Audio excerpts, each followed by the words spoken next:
Muitos países do nosso planeta estão à mercê de uma zona de clima temperado, na qual pode chover granizo durante a estação quente. Isso, é claro, não acontece sempre, mas a chance é bem grande.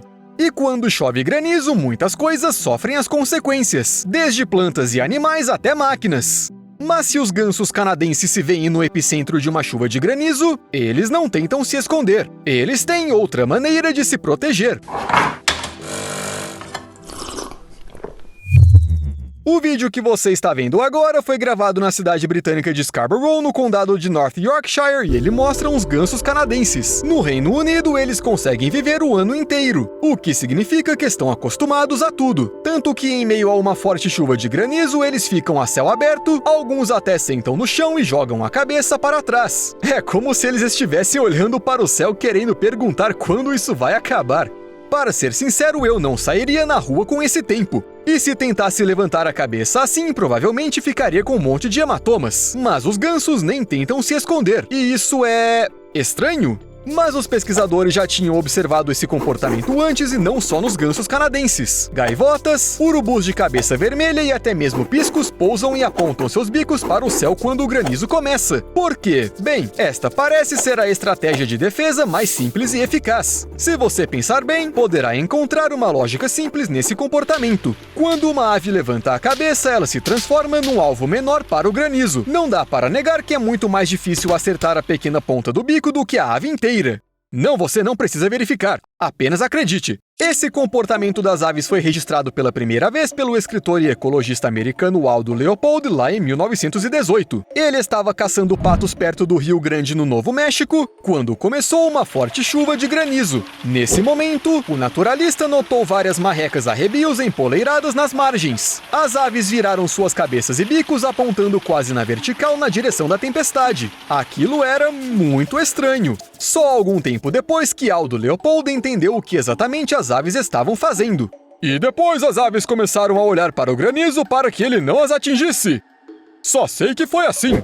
Claro! Vai dizer também que todas as aves são dinossauros. Aí vamos acreditar. Mas, na verdade, as aves não ficam só esperando que o granizo não as atinja. Elas também conseguem se esquivar. Ou seja, não ficam só esperando o mau tempo passar. As aves ficam acompanhando as pedras de granizo. E se uma delas vier na direção do bico, elas movem a cabeça para o lado muito rapidamente. Não consigo nem imaginar quanta concentração é necessária e nem como acompanhar essas coisas se você não é um ganso ou algo assim. Resumindo, se durante uma chuva de granizo você vir aves congeladas nessa posição estranha, não interfira. Não faça barulho, não se aproxime e, obviamente, não tente levá-las para outro lugar. Elas podem ficar assustadas e distraídas, e então o granizo pode cair bem na cabeça das pobres coitadas. É realmente perigoso.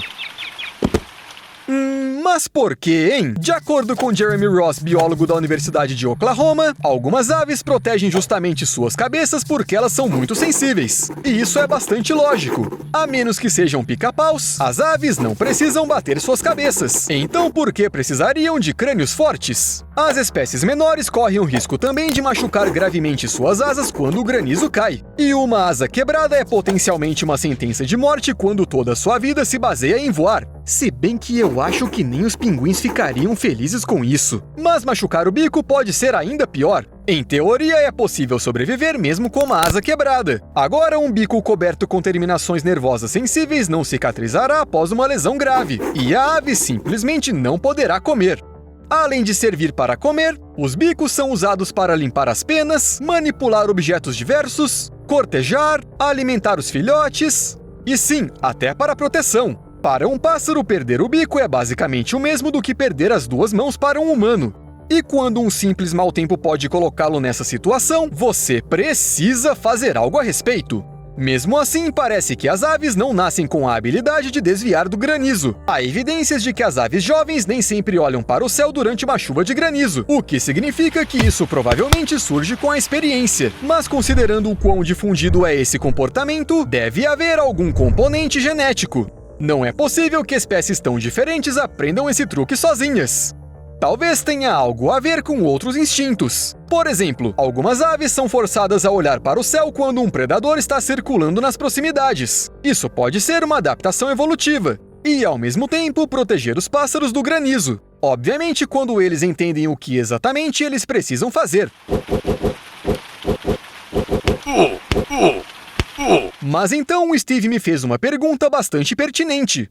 E os pássaros pequenos? Quer dizer, já mencionamos os piscos, mas eles não são os únicos que correm o risco de pegar uma chuva de granizo. E os problemas climáticos não terminam no granizo. Mesmo uma tempestade com fortes rajadas de vento pode representar uma ameaça. Aves que fazem seus ninhos em galhos como gaios, pardais, cardeais e afins tendem a pousar em galhos grossos muito próximos do tronco no lado mais protegido do vento e da chuva. Sim, eles sabem qual é o melhor lugar. E os pássaros não caem, mesmo se estão dormindo durante o mau tempo. Suas patas ficam agarradas automaticamente ao galho, independentemente do estado do próprio animal. Outras aves como chapins, corujas pequenas ou pica-paus escondem-se em buracos nas árvores. Eles também podem usar casinhas feitas por humanos. Às vezes, mais de uma dúzia de pássaros se amontoa nessas casinhas para se aquecer e esperar o mau tempo passar. E imagine como seria se um ganso canadense entrasse na casinha dos pássaros. Não é à toa que eles inventaram sua própria forma de se proteger, mas essa proteção não ajuda algumas aves. Após cada chuva de granizo, surgem muitos relatos de pássaros com asas e bicos quebrados. Eles tiveram azar nesta loteria. Talvez não tenham tido tempo de levantar a cabeça ou desviar das pedras de granizo. Mas quando parece que a vida já acabou para um pássaro sem bico, e só de pensar nisso já ficamos muito tristes, acontecem histórias assim. Este é o Bruce. Ele é um papagaio Kea, o que significa que ele mora na Nova Zelândia. Em 2013, umas pessoas notaram que o Bruce não tinha a metade superior do bico. Talvez o papagaio tivesse caído em algum tipo de armadilha para animais e precisasse de ajuda. Na época, Bruce ainda era um adolescente. Depois de receber tratamento, ele ficou na reserva de Willowbank. E os pesquisadores logo perceberam que o Bruce estava usando pedrinhas para retirar insetos e sujeira de sua plumagem. Os outros Keas não faziam nada do tipo. Normalmente usavam seus bicos para esses fins. Bruce desenvolveu uma técnica absolutamente incrível. Ele escolhia a pedrinha do tamanho certo, para caber em seu bico inferior que ainda estava inteiro. Usando sua língua, o papagaio segurava a pequena pedra e depois arrumava sua plumagem. O Bruce também aprendeu a lidar com alimentos sólidos. Um Kea normal apenas os roeria, mas o Bruce esfregava os pedaços duros contra objetos ainda mais duros, como pedras. Um papagaio ralando cenoura com pedras. Não, mas isso é simplesmente genial! Mas será que o Bruce poderia contar com o fato de que os humanos acabariam curando completamente seu bico? Infelizmente não. Como eu disse, após ferimentos graves, o bico não pode ser completamente curado. Quer dizer, até certo ponto, um papagaio ainda consegue crescer seu bico de volta. Se houver uma pequena rachadura ou lasca, o bico se recuperará. As capacidades de regeneração são suficientes para isso. Resumindo, desde que o bico esteja mais ou menos intacto, a ave consegue se curar das lesões. Outra opção é a ajuda muito rápida de um veterinário. Em alguns casos, se parte do bico estiver quebrado ou o bico inteiro estiver quebrado, o veterinário precisará enfaixar, remendar ou colar o bico até que ele esteja forte o suficiente para cicatrizar por conta própria. Mas você provavelmente entende quais são as chances de um pássaro na natureza selvagem ir parar em uma clínica tão rapidamente. E sem ajuda, um pedaço quebrado de bico nunca mais cresce. Mas aqui, quando já parece que a situação não tem saída, as tecnologias modernas ajudam. Quanto mais elas evoluem, mais próteses diferentes as pessoas aprendem a fazer. Sim, estou falando de bicos feitos em impressoras 3D. Este ganso doméstico chinês se chama... também Bruce. Parece que os Bruces estão tendo algum tipo de problema com partes vitais quebradas. Se eu fosse o Batman, eu ficaria um pouco tenso.